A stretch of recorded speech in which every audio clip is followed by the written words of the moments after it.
We adore you, O Christ, and we bless you, because by your holy cross you have redeemed the world. By virtue of your cross, joy has come to the world. Would you please be seated?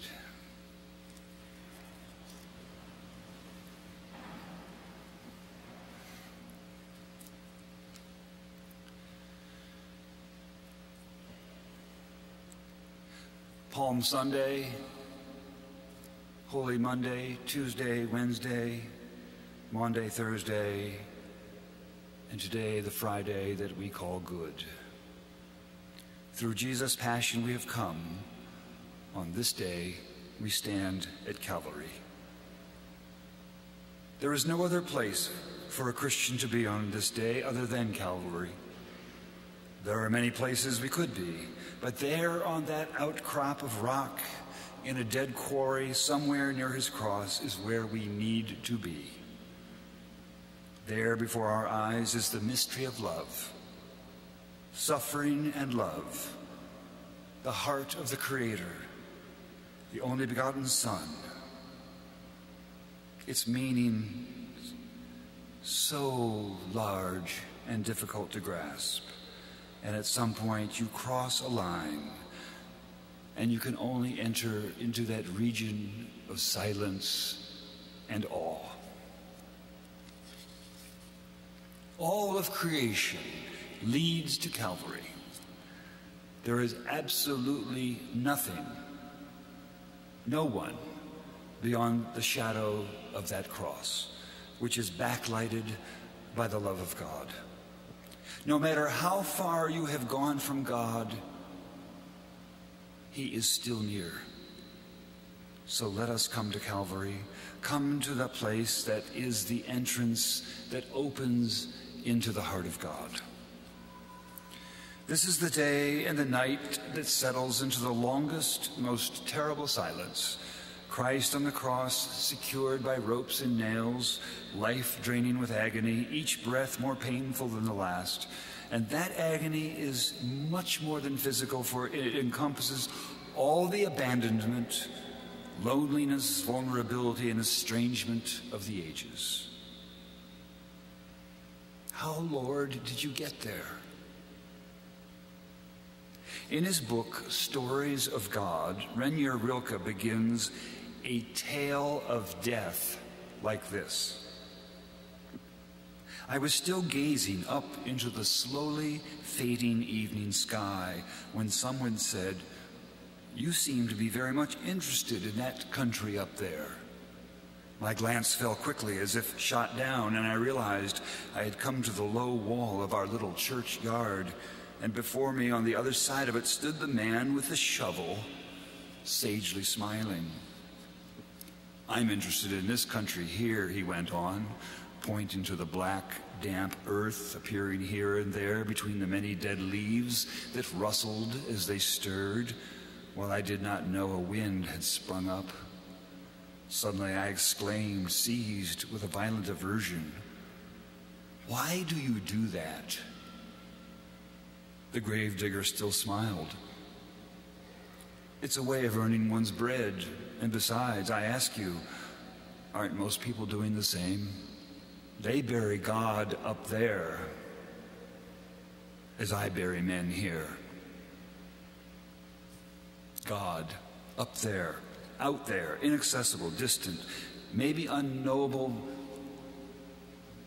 too often domesticated. We all know how this goes. Get in a bind, pray for help. Life resumes a measure of normalcy.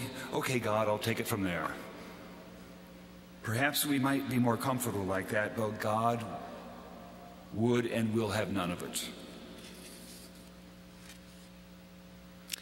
In John's Gospel, we encounter a ruling sovereign who is overcoming the world. For John, Christ chose his cross. He willingly, purposefully suffers rejection and crucifixion. He shows no fear. This is why he came to us, for this purpose, so that we might believe that he is from God, the Messiah, the Christ, the Son of God, and through believing, we might have the life God wants to give us. His suffering and his love are never to be separated. They take us to the heart of the mystery of the cross and the new and transformed life it brings to the world. We cannot arrive at Easter without knowing this place of a terrible awe. Today I want to focus on one aspect of this Friday that joins Jesus to his cross. And it comes in one question, put to Jesus. That question has been answered, but is still held before us and anyone and all who seek for truth and meaning.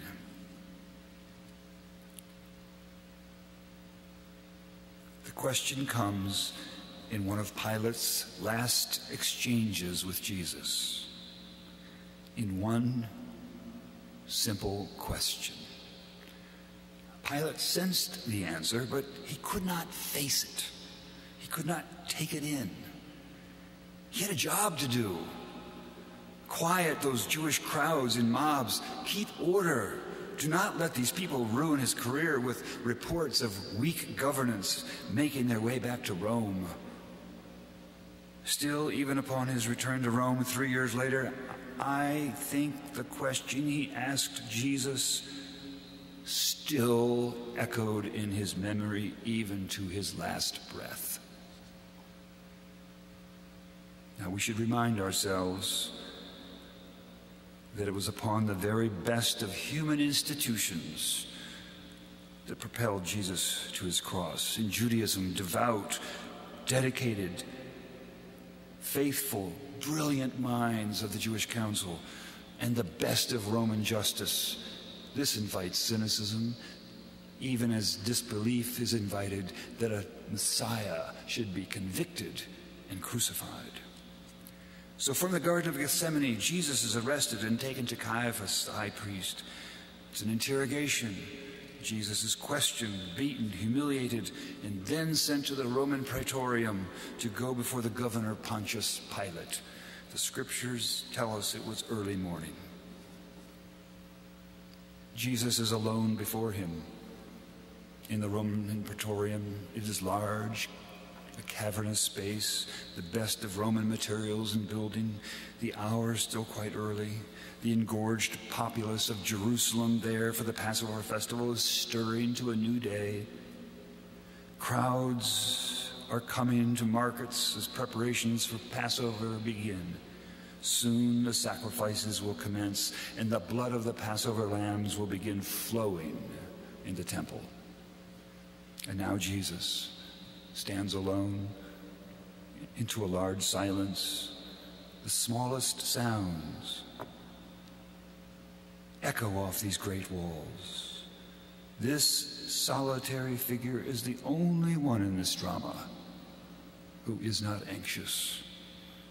Pilate is facing roiling crowds. He wants to sidestep this whole thing. Take him yourselves and judge him by your own law, he tells Jesus' accusers. But they persuade him that he must judge. He moves back inside, the soft fall and click of his sandals breaking the silence in the praetorium. He sits, he broods. Finally, lifting his eyes, he slowly rises. Where to begin? Now, how do you hear him saying these words? Sincerely, Jesus, are you the King of the Jews? Or was it in disbelief? Are you the King of the Jews? Or mockingly spitting it, are you the King of the Jews? Jesus, do you say this of your own accord? Pilate's beginning now to unravel. Am I a Jew? Your own people have handed you over. My kingship is not of this world. His words strike even the heart of Pilate. He is stunned, but he cannot show it. He thinks he sees an opening to trap Jesus. So you are a king.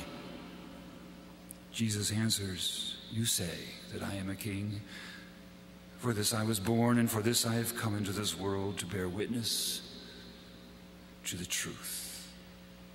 In cynical contempt, Pilate spews back, what is truth? Again, Pilate tries to slip by a final judgment. He has Jesus brutally whipped, dressed like a king, and shoved back toward the ravenous crowds. You must do it, Pilate, they cry. We have law that says he must die because he has made himself the Son of God. And then the scriptures tell us, when Pilate heard these words, he was even more afraid. Again, Pilate returns to Jesus, who has been pushed back inside the praetorium. He faces him one final time. He's sweating. He's agitated as he searches for words. Any words. He's alternately raging with anger and reeling with fear. And for reasons that he only vaguely understands. And then he utters that one line I spoke of earlier.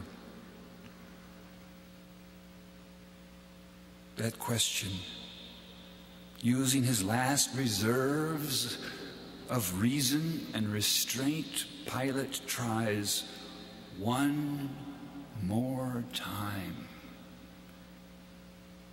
His gaze lifts from the floor. Haltingly, fearfully, he steps forward toward Jesus. One last try. One more question. Jesus, where are you from?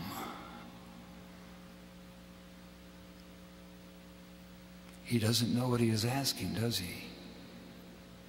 Or maybe he does.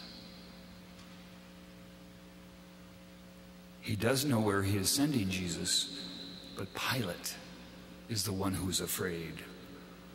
Here we are at the turning point of Jesus' incarnation, of history and the world. The rescue of the human race is near. Jesus, the anointed, the Messiah, is going to his execution and cross.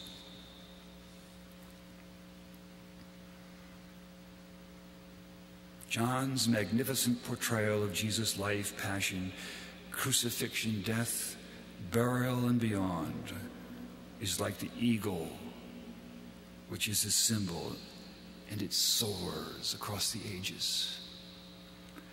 Renier Rilke's gravedigger needs to hear this. And so do we, and all who search for truth and life's meaning. Jesus, where are you from? We know. We know you are from God. You are the only begotten of the Father. And as many as receive you are given the power to become the children of God. And you will not be buried up there in the sky. No, you have been buried in our death. And so, dear Jesus, on this day, help us to know and to remember that it was not the spikes which held you to the cross, not the spikes and the ropes. No, it was your love